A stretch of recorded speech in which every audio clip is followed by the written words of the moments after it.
Bonjour Michel, merci de nous accueillir dans ton atelier. Mmh.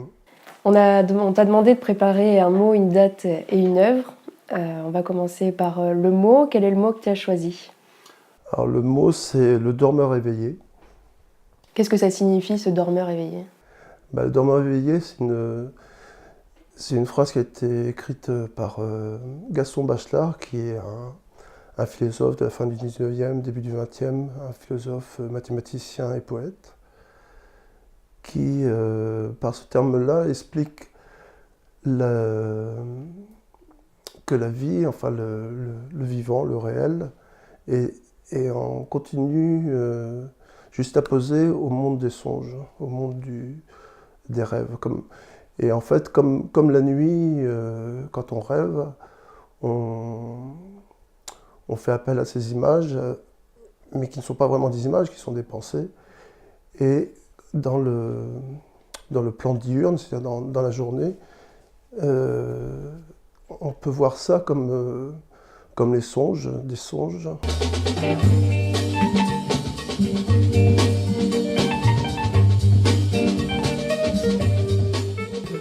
Il faut donner une date à présent. Alors, la date, ce serait le 21 août 2012. Alors pourquoi le 21 août 2012? C'est parce que en arrivant ici, je viens de Normandie, j'ai passé 40 ans ici à Nîmes, oui. Ici à Nîmes, puisque j'habite Nîmes.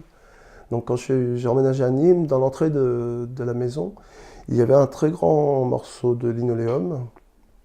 Et je me suis dit, super, des grands morceaux, on n'en trouve plus comme ça pour faire des grandes plaques de linoléum. Et c'est de là que m'est venue l'idée de travailler le linoléum. Ça m'a permis de faire de la gravure et de mélanger ces formes, ce graphisme, à la couleur, même à la peinture, à des textes parfois. Ça m'a permis de retrouver un nouveau langage. J'étais plus, disons traditionnellement, dans de la peinture.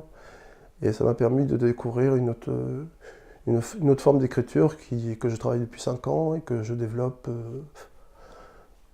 maintenant. On va le voir avec l'œuvre que vous avez choisie. C'est une technique assez particulière puisque donc vous gravez ce lino. Et ensuite, comment est-ce que ça se passe? Vous juxtaposez des feuilles? Alors, je m'en sers de plein de formes différentes. C'est-à-dire que ce lino me permet de faire après abstraction de l'image, enfin de l'image, du graphisme. Parce que le graphisme, c'est ce qui me pose, je dirais, le plus de problèmes. Pourtant, c'est votre métier. Oui, mais disons qu'une fois que je suis séparé de cette idée des graphiques, je peux entièrement me consacrer à la couleur. Et c'est surtout la couleur je dirais, qui Mettre dans votre travail. Qui est ma motivation première. Alors justement, l'œuvre que vous avez choisie, est-ce que vous pouvez nous en parler un petit peu? Alors ça, c'est la planisphère physique. C'est une œuvre... Donc c'est une grande plaque que j'ai gravée, que j'ai exploitée de différentes manières. Et entre autres en impression sur des cartes d'école que j'ai récupérées. J'ai récupéré pas mal de cartes d'école par des amis qui m'en ont donné. Pourquoi les cartes?